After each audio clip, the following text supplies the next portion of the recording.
नमस्कार दोस्तों। आज की कहानी है सासू माँ मैं बहू हूँ कि चलता फिरता रसोई घर। सुलोचना देवी सुबह सुबह बहू के कमरे में आई। अरे बहू, ये क्या, कहीं जाने की तैयारी हो रही है क्या? रागिनी मुस्कुराते हुए बोली, जी माँ जी। दरअसल आज मेरा जन्मदिन है तो सोचा मंदिर चली जाऊं, भगवान का आशीर्वाद लेकर दिन की शुरुआत करूं। सुलोचना देवी आंखें चौड़ी करते हुए ऊंची आवाज में बोली, मंदिर मंदिर वंदिर जाना इतना जरूरी है क्या? तेरी पांचों नंदे तो खुद एक चलता फिरता मंदिर हैं। घर की लक्ष्मी होती हैं बेटियां, उनका आशीर्वाद ले ले, वही काफ़ी है तेरे लिए। देख बेटा, बड़े बुजुर्गों का आशीर्वाद मंदिर से भी बढ़कर होता है। क्या ज़रूरी है वहाँ जाकर घंटा बजाना? जब घर में पांचों बेटियां और उनकी माँ मिलकर तेरा जन्मदिन धूमधाम से मना रही हैं। आखिर हमारी बहू का ससुराल में पहला जन्मदिन है। देख, मैं पूरे घर को फूलों, झालर, गुब्बारों से सजवा रही हूँ, सिर्फ तेरे लिए। कोई सास ऐसे करती है भला? बहू तो सास के लिए पानी तक नहीं पूछती, और मैं तेरे लिए पूरा महफिल सजा रही हूँ। ये कोई मामूली बात है क्या? मगर माँ जी, सुलोचना देवी बीच में बात काटते हुए, कोई अगर मगर नहीं बहू, तेरी पांचों नंदे आ रही हूँ। सीता, गीता, मीता, रीता और नीता सभी तुझसे मिलने और तेरा जन्मदिन मनाने के लिए आ रही हैं। अब तू चुपचाप खाने की तैयारी कर। उन्हें गर्मा गर्म पकवान चाहिए, पूरी, कचौरी, जलेबी, पनीर, रसगुल्ले। रागनी चौंकते हुए, जी, लेकिन मैं अकेली इतना सब कैसे बनाऊंगी? सुलोचना देवी माथे पर हाथ मारते हुए बोली, हाय राम, हमने तो सोचा था रागनी हमारे घर की लक्ष्मी है, लेकिन यहाँ तो ये बहू खुद को रानी समझ बैठी है। चल चल, अब ज़्यादा सवाल नहीं, जा रसोई में लग जा। हम सब इतना कर रहे हैं, बहुत कर रहे हैं। कौन सी सास बहू का जन्मदिन मनाती हैं? रागनी ने धीरे से राघव की तरफ देखा। उसकी आंखों में उम्मीद थी, शायद वो कुछ कहे, शायद कहे। वह बोला, माँ, बस 1 घंटे के लिए हमें जाने दो। पर राघव अपनी माँ की घुरती निगाहों में जैसे ठंडा पड़ गया। सुलोचना जी कंधे पर हाथ रखते हुए बोली, राघव बेटा, आजकल तो तू बहू की हर बात में हाँ मिलाता है। कहीं ऐसा तो नहीं कि बीबी के आते ही माँ की बातें छोटी लगने लगी हैं? देख, दुनिया क्या कहेगी, पिता के जाते ही बेटा बदल गया। राघव ने नजरें झुका ली।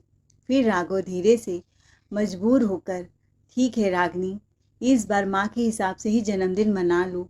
हम फिर कभी कहीं घूमने चलेंगे।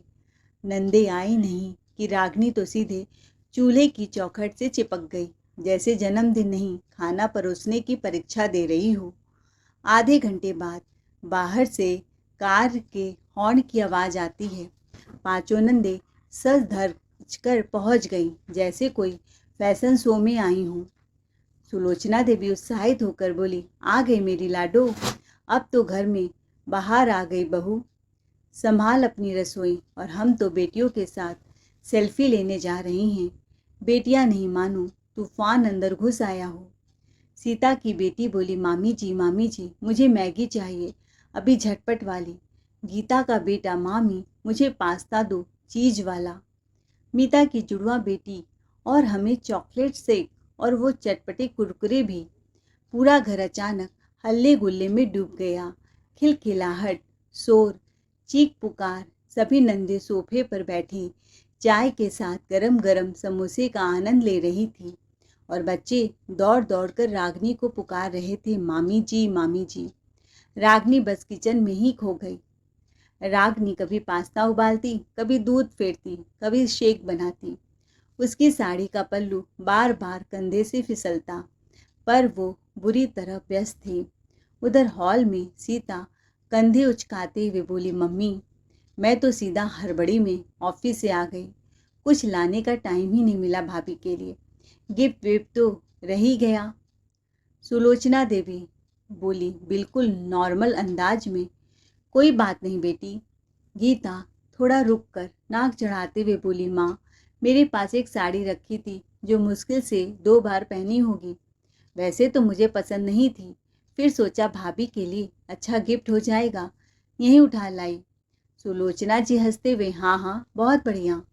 बहू के लिए गिफ्ट भी हो गया, अलमारी की सफाई भी हो गई। रीता डींगे मारते हुए बोली, मम्मी मेरे पास तो इस वक्त 100 रुपये ही हैं, जल्दी में पूरे पैसे निकालना भूल गई। भाभी समझदार है बेटी, नाराज नहीं होगी। सुलोचना जी बोली, ठीक है।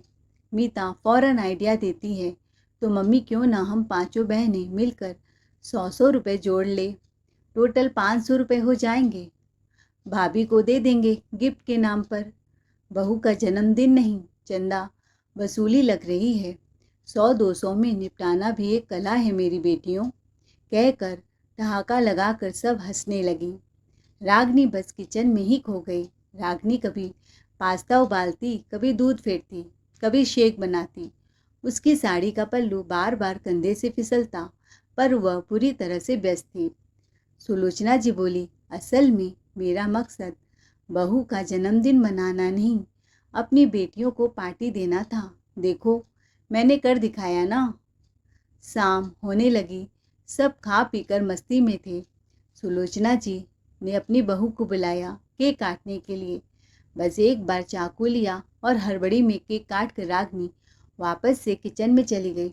बाप रे, पूरे दिन उस बेचारी की एक टांग रसोई में और एक टांग गैस के पास तनी रही, जैसे बहू नहीं घर की मल्टीटास्किंग मशीन हो। कोई पास्ता मांग रहा था, कोई चाय, कोई गरम गरम पूड़ी, और रागनी सबकी फरमाइशें ऐसे पूरी कर रही थी जो खुद खाए न खाए पर सबको खिलाकर ही दम ले। और जन्मदिन का तो पूछो मत, खुद की थाली कब लगी किसने पूछा उसे, बस दूसरों की प्लेटें चकाचक चल रही थी और बहू की हंसी बस किचन की भाप में घुल गई। अरे वाह रागनी भाभी, तुम्हारे हाथों का तो क्या कहना, खाना खाकर तो ऐसा लग रहा है जैसे कोई शादी ब्याह में आ गई हूँ। एकदम होटल जैसा। एक थाली से पेट भरेगा नहीं, लगता है आज तो 2 नहीं 4 थाली ठोक कर ही उठूंगी। इतना स्वाद है तुम्हारे हाथों में कि बस उंगलियां चाट के खा रही हूँ। अब समझ आया क्यों भैया तुम्हारे हाथ का खाना खाने के बाद बाहर का खाना खाना ही भूल गए। फिर सब बहनों ने बारी बारी से 100-100 रुपये पकड़ाए। फिर सुलोचना जी ने आंखें मटकाते हुए बहू से कहा, अरे बहू, क्या मेरी बेटियों को ऐसे ही सूखे सूखे भेज देगी? कोई रिटर्न गिफ्ट विफ्ट का तमीज़ नहीं सीखा? चल राघव से 20,000 रुपये निकाल कर ले आ, मैं अपनी लाडलियों की एक शाही शॉपिंग करवा लाऊं। रागनी का चेहरा एकदम सुन्न पड़ गया। मन ही मन सोचने लगी, वारी मेरी किस्मत, जन्मदिन मेरा और मज़ा कोई और लूट कर चला गया। न कोई केक न कोई गिफ्ट, ऊपर से नौकरानी बना दिया गया। और दीदी लोग पार्टी भी झकास किया, गिफ्ट भी बम्पर पाई।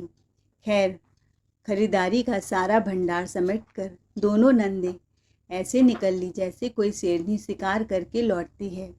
ना शुक्रिया न सलाम, बस अपनी शाही शॉपिंग थामी रानी महारानी की तरह विदा हो गई। पर रागनी की थकावट, वो तो जैसे उसकी हड्डियों तक उतर चुकी थी। साड़ी का पल्लू ढीला हो चुका था, मांग का सिंदूर पसीने में बह चुका था और चेहरा उस पर ना रौनक थी ना रंग। वो चुपचाप कमरे में आई। उसके भीतर का सारा धैर्य सारा संयम फूट पड़ा। रागनी फूट फूट कर रोने लगी। ये था मेरा जन्मदिन, जहाँ सबके लिए मैंने पकाया सजाया मुस्कुराई, पर किसी ने मुझसे नहीं पूछा तुझे क्या चाहिए। जब रात को राघव कमरे में आया तो सीधा रागनी के पास बैठ गया और उसके माथे पर हाथ फेरते हुए बोला, जानू अगली बार तुम्हारा जन्मदिन ऐसा मनाऊंगा कि पूरा मोहल्ला देखता रहेगा। इस बार तो बस फैमिली के नाम पर तुम्हारा दिन हाईजेक हो गया। मैं भी ज़रूरी काम से बाहर चला गया था। रागनी हल्के से मुस्कुराई, लेकिन आंखों में नमी थी। कुछ ही दिनों बाद राघव को कंपनी के प्रोजेक्ट के सिलसिले में 15-20 दिनों के लिए विदेश रवाना होना पड़ा। सूटकेस पैक होते ही जैसे रागनी की दुनिया ही सूनी हो गई।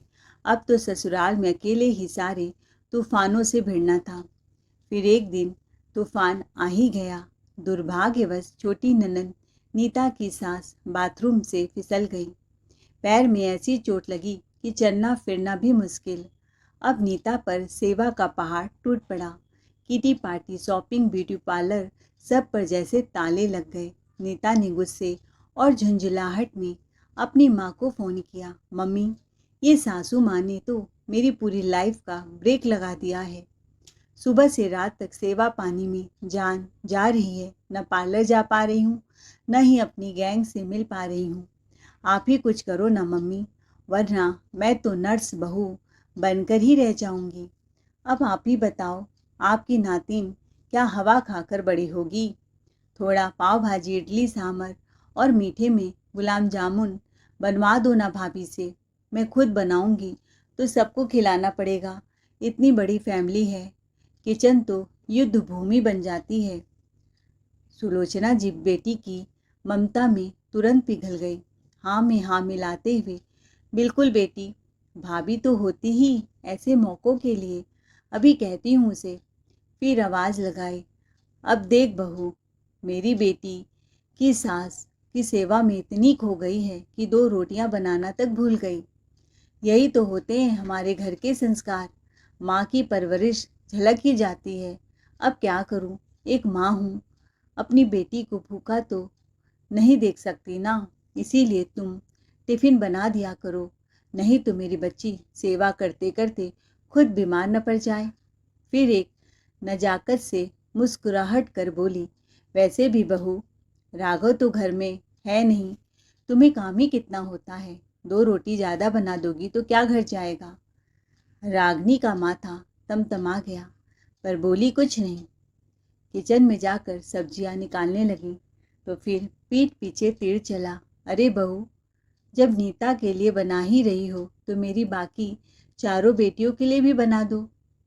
मैं एक के घर भेजूं और दूसरे के नहीं तो बातें बनेंगी कि माँ बेटियों में फ़र्क करती है। एक ही बार में 5 के लिए बना दो। और हाँ, गुलाब जामुन बनाना मत भूलना। अब रागनी के सब्र का बांध टूट ही गया। किचन में खड़े खड़े उसकी कमर टूट रही थी और सास की फरमाइश से दिन प्रतिदिन बढ़ती ही जा रही थी। नंदों के घर की टिफ़िन सेवा बहू करे, मीठा भी बहू बनाए, नमकीन भी बहू। बहू भी इंसान है कि चलती फिरती रसोई घर। पर रागनी किससे कहती? मजबूरी ऐसी थी कि आंसू भी तकिए में छुप कर बहते थे। राघव तो परदेश चला गया और मायके की चौखट पर अब उसका कोई नाम लेवा नहीं बचा।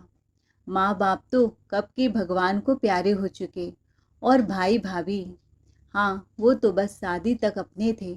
अब तो जैसे उनकी ज़िंदगी में रागनी नाम की कोई बहन रही ही नहीं। फिर वो खुद से बड़बड़ाई, क्या आजकल के रिश्ते भी व्हाट्सअप स्टेटस की तरह हो गए हैं? एक क्लिक में डिलीट, और याद भी नहीं रखते। लगातार 10-15 दिन तक टिफ़िन भेज भेज कर रागनी की तो जैसे कमर ही टूट गई थी। सुबह से शाम तक किचन में खड़े खड़े हालत ऐसी हो गई थी कि अब चूल्हे के सामने खड़ा होना भी सजा लगने लगा। हर एक दिन उसकी रग रग कराह उठती थी। उफ, ये कमर तो अब जवाब देने लगी है। लगता है बहू नहीं, बावर्ची बन गई हूँ किसी खानदान की। उसने धीरे से सासू माँ की ओर देखा, शायद कोई दया की बूंद टपक जाए। पर सुलोचना जी तो अपनी दुनिया में मगन थी। मेरी बेटियां भूखी न रहे, उनका तो ख्याल रखना ही पड़ता है। जब राघव लौटा तो सामने का नज़ारा देख आंखें उसकी चमक उठी। सुलोचना जी बेटे को देखते ही रागनी की कमर में दवाई मल रही थी और बड़े ही प्यार से कह रही थी, बहू अब तू कुछ दिन आराम कर ले, तू कहे तो मैं खुद खाना बना दूंगी। राघव की आंखों में चमक आ गई। माँ तो जैसे देवी है, बहू की इतनी सेवा। पर रागनी का मन अंदर ही अंदर चिल्ला उठा, सेवा, ये सेवा नहीं, ये तो बनावटी सहानुभूति है उस सास की जो सुबह से लेकर शाम तक मुझसे रसोई में घिसाती रहती है। अब जब बेटे का दिल जीतना है तो दवाई लेकर ममता का नकाब पहन लिया। सासू माँ जब कमरे से बाहर चली गई तब रागनी ने धीरे से कहा, राघव, आपकी माँ जो दिखा रही है वो सच्चाई नहीं है। तो राघव ने सिर हिलाते हुए जवाब दिया, रागनी प्लीज़, माँ इतनी भी बुरी नहीं है, मैंने खुद देखा है कितने प्यार से वो तेरी कमर दबा रही थी। और कौन सी बहू है जो अपने घर में खाना नहीं बनाती। पर मेरी माँ तुम्हारी चिंता भी कर रही है। राघव तो अपनी माँ के खिलाफ कुछ सुनना ही नहीं चाहता था। रात के सन्नाटे में जब सासू माँ खर्राटे मार रही थी तो रागनी आंखें मूंदे लेटी नहीं थी। वो सोच रही थी, अब अगली बारी मेरी है। बहुत कर लिया दूसरों की चाकरी, अब किसी की नौकरानी बनकर थाली नहीं सजाने वाली। अब जो भी बनाऊंगी अपने लिए बनाऊंगी, जो भी करूंगी अपनी मर्जी से करूंगी। फिर 1 महीने बाद बड़ी ननंद सीता फ़ोन पर थोड़े घुमा फिरा कर बोली, मम्मी हमारे यहाँ सास ससुर की शादी की सालगिरह की पार्टी है, मैं पार्टी दे रही हूँ। सब रिश्तेदार आएंगे तो तुम सब भी समय पर आ जाना। दरअसल सीता अपनी सास को खुश रखकर उनसे उनका वसीयत हथियाना चाहती थी। फ़ोन रखते ही सुलोचना जी ने पल्लू कमर में खोसते हुए कहा, राघव कल तेरी बहन अपनी सास ससुर की शादी की सालगिरह में धमाकेदार पार्टी रख रही है, हमें भी न्योता आया है। राघव बोला, पर माँ कल तो मेरी फ़्लाइट है, ऑफिस का बहुत ज़रूरी ट्रिप है, मैं कैसे जाऊँगा। सुलोचना जी नाक सिकोड़ते हुए, हाँ हाँ, जब भी घर में कोई काम पड़े बेटा उड़नछू बन जाता है। क्या करे बेटा, तू तो बड़ा अफसर है ना, घर की जिम्मेदारी तो अब बहू की ठहरी। फिर रागनी की ओर पलट कर बोली, बहू तू तैयार रहना। कभी देखा है तुमने कोई बहू जो अपने सास ससुर की सालगिरह ऐसे धूमधाम से मनाए? नहीं ना, ये तो मेरे संस्कार हैं बेटा, जो मेरी बेटियों में झलकते हैं। और सुन, ये मेरी खास महंगी साड़ी पहन लेना, तेरे मायके से तो ऐसे मौके लायक कुछ आया नहीं था अब तक। तुझे भी कुछ तो ढंग का पहना कर दिखाऊंगी रिश्तेदारों को। ले पहन लेना ये मेरी सिल्क की साड़ी, आखिर तू मेरी बहू है ना। रागनी थोड़ा चौंकते हुए सोची, मन में सोचती है, माँ जी इतनी मीठी हैं आज, बात कुछ जरूर गड़बड़ लग रहा है। दूसरे दिन दोपहर तक सुलोचना जी बहू रागनी के साथ अपनी सीता बेटी के घर पहुंच गई। सीता परेशान होकर फ़ोन लिए अपने कमरे में इधर उधर टहल रही थी। सुलोचना जी ने बौवे चढ़ाकर पूछा, क्या हुआ बेटी, आज इतनी घबराई हुई क्यों घूम रही हो, जैसे कोई तूफान आने वाला हो। सीता ने लंबी सांस लेकर चेहरे पर नकली चिंता चिपकाई और बोली, माँ आफत टूट पड़ी है, मेरे हलवाई आज नहीं आ रहा है और मेहमानों का रेला तो बस 4-5 घंटे में घर पर आ धमकने वाला है। अब बताइए, क्या मैं अकेले झाड़ू पोछा, झांसी की रसोई और रसोड़े का रण युद्ध एक साथ लड़ूं? सुलोचना जी ने नाक सिकोड़ते हुए मुस्कुरा कर कहा, बस इतनी सी बात। अरे तू तो ऐसे परेशान हो रही हो जैसे पूरी बारात अकेले निपटानी हो। जब मेरी बहू रागनी है फिर काहे की चिंता, रसोई में घुसते ही चमत्कार कर देती है वो। तू फिक्र छोड़, अपनी मेहमान नवाजी की फ़ोटो खिंचवाने की तैयारी कर। कभी देखा है तुमने कोई बहू जो अपने सास ससुर की सालगिरह ऐसे धूमधाम से मनाए? नहीं न बहू। अब ननद की इज्जत और मेरी इज्जत तेरे हाथ में है बहू। सीता गिड़गिड़ाते हुए बोली, भाभी देखो आज कोई गलती मत करना, ननद की इज्जत का सवाल है। समय पर खाना नहीं बना तो मेरी नाक कट जाएगी। और हाँ, ज़्यादा लोग नहीं हैं, बस ऐसे ही 100-150 लोग ही आ रहे हैं। मैंने सब्जी वब्जी कटवाने के लिए एक हेल्पर रख दी है। हद है, ये पार्टी थी या रसोई की प्रतियोगिता? रागनी घबरा गई थी। वह पार्टी एंजॉय करने आई थी, यहाँ भी किचन में घुसे रहना पड़ेगा जैसे घर की बहू नहीं नंदों की बावर्चिन हो। पर माँ जी इतने लोगों का काम मुझसे अकेले कैसे हो पाएगा। सुलोचना जी जरा तेज आवाज में हुक्म चलाते हुए बोली, सुन, खाना ऐसे बनना चाहिए कि हर मेहमान उंगलियां चाटता रह जाए। लच्छेदार पराठे हों, पालक पनीर में घी की खुशबू उड़े, आलू मटर का ऐसा तड़का हो कि नाक तक पहुँचे, सेवैयाँ पतली पतली और तेरे हाथ की खीर तो ऐसी होनी चाहिए कि सब तुझे रसोई की रानी कहने लगे। फिर आँख नचाते हुए बोली, और हाँ, मलाई कोफ्ता भूली तो नहीं, वो भी बनाना है, ऐसा कि मेहमान सोचे किसी शादी में आ गए हैं। सुलोचना जी कमर पर हाथ रखकर बोली, अब बहू मुंह मत बना, जा रसोई में, हाथ नहीं बिजली की स्पीड से चल। जैसे ही रागिनी ने रसोई में कदम रखा, उसकी आंखें फटी की फटी रह गई। आलू प्याज की बोरियां, मसाले की कतारें देखकर ऐसा लगा जैसे किचन नहीं, जंग का मैदान हो।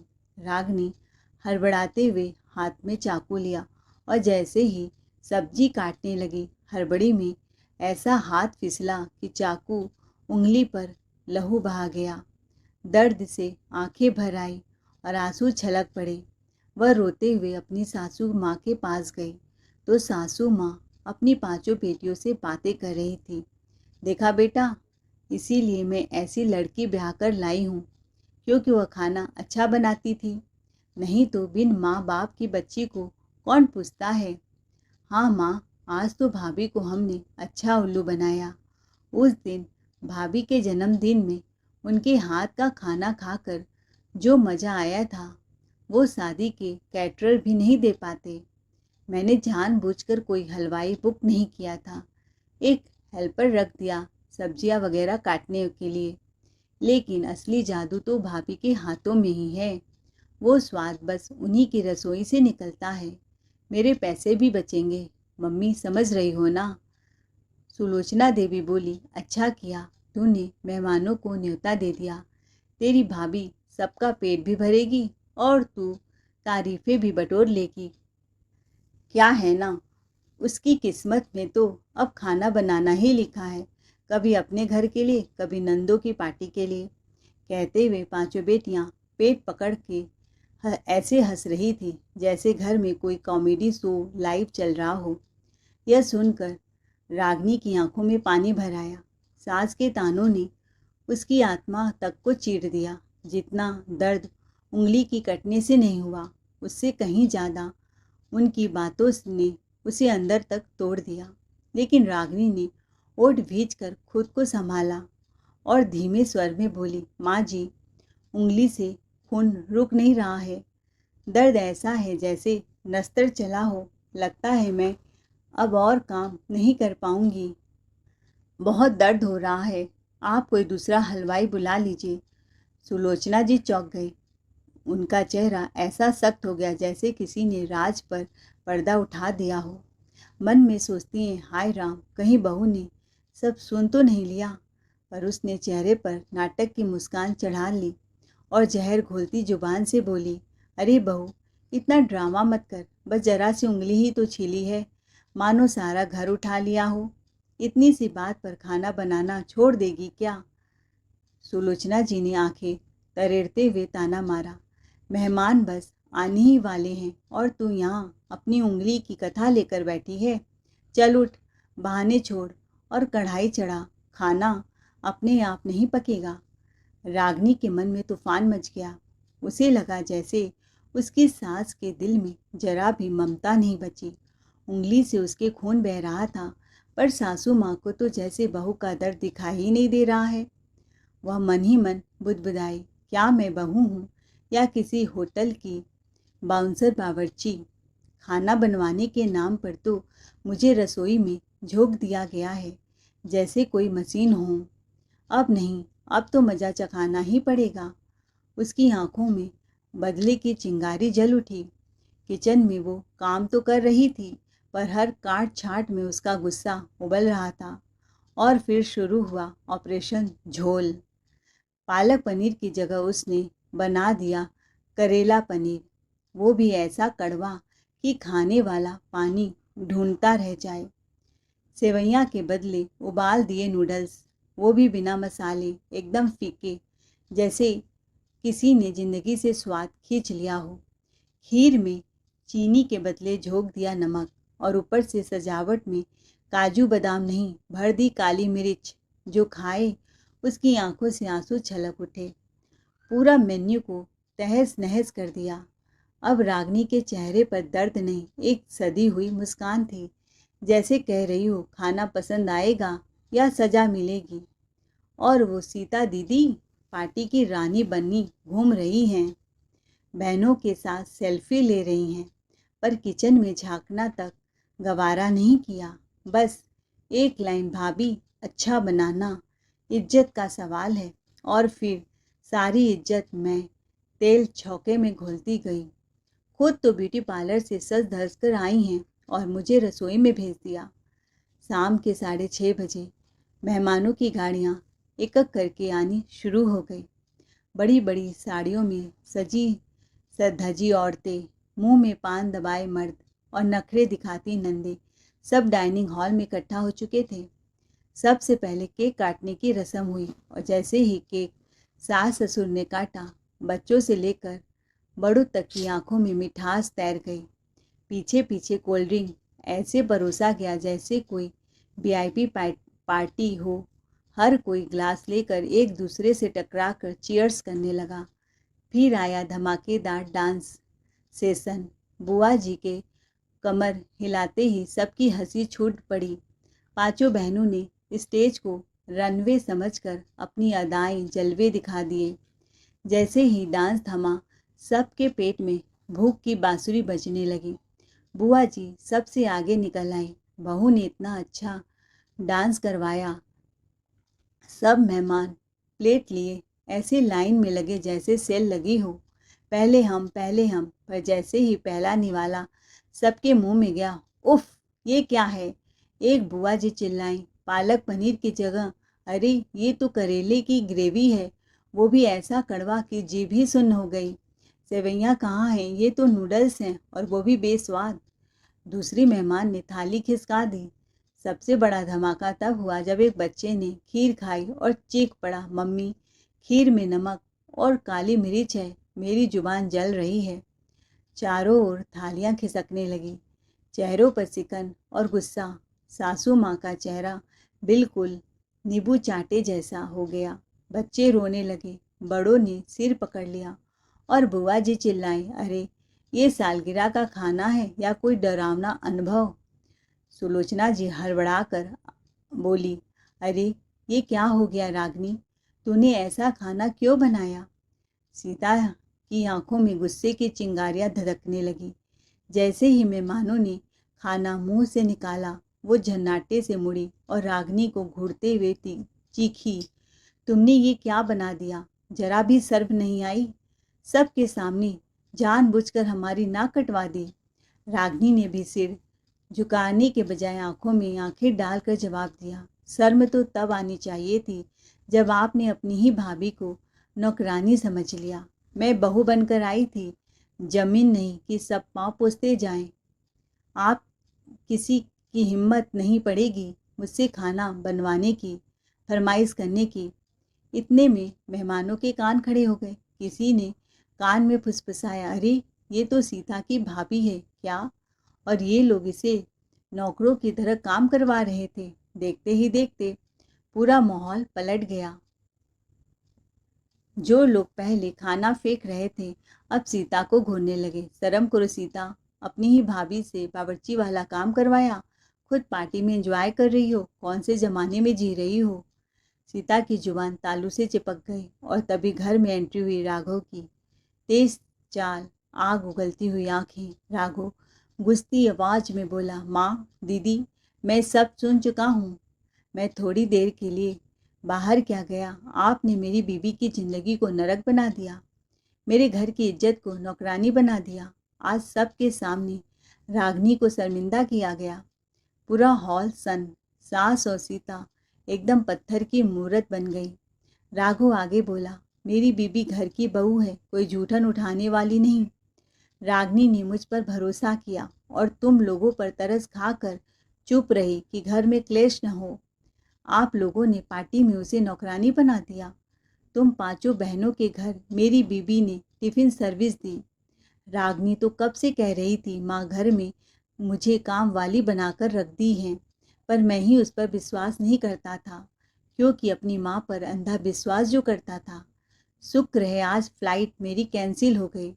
आज अपनी आंखों से सारा तमाशा देख लिया। अब सुन लो, अगर यही तमाशा चलता रहा तो मैं इस घर से अपनी बीवी को लेकर चला जाऊंगा। फिर संभालते रहना माँ, अपनी पांचों बेटियों को और उनके किचन में चाय नाश्ता बनाकर उन्हें खिलाते रहना। पूरा घर सन्न। सुलोचना की आंखों से लाज उतर गई थी। सीता के ओठ सूख गए थे, पर रागिनी, उसकी आंखों में कोई आंसू नहीं थे, बस चमक थी। आज उसका सिर झुका नहीं था, बल्कि और ऊंचा हो गया था, क्योंकि उसका पति उसके लिए खड़ा था। मेहमानों ने भी ताली बजा दी। किसी ने फुसफुसा कर कहा, ऐसी बहू 100 में एक होती है, और ऐसा पति तो किस्मत वालों को ही मिलता है। सुलोचना जी और सीता अब सफ़ेद हो चुके चेहरों के साथ रागिनी के पास आईं और पहली बार उनके ओर ताने के लिए नहीं, माफ़ी मांगने के लिए खुले। बहू, हमसे बहुत बड़ी गलती हो गई, मुझे माफ़ कर देना। रागिनी ने तंज कसते हुए कहा, माँ जी, यही आपके संस्कार है, बहुओं को नौकरानी बनाना। गलती सभी से होती है माँ जी, पर जब बहू को रोटी सेकने की मशीन समझा जाता है तो वो भी एक दिन चूल्हे की आग बनकर झुलसा देती है। आज रागिनी ने साबित कर दिया था, वो सिर्फ रसोई की रानी नहीं, बल्कि घर की असली शेरनी है। दोस्तों, आपको हमारी आज की कहानी कैसी लगी, कमेंट में करके ज़रूर बताइए। कहानी अच्छी लगी हो तो चैनल को लाइक शेयर सब्सक्राइब करना न भूलें। Thanks for watching ARK voice.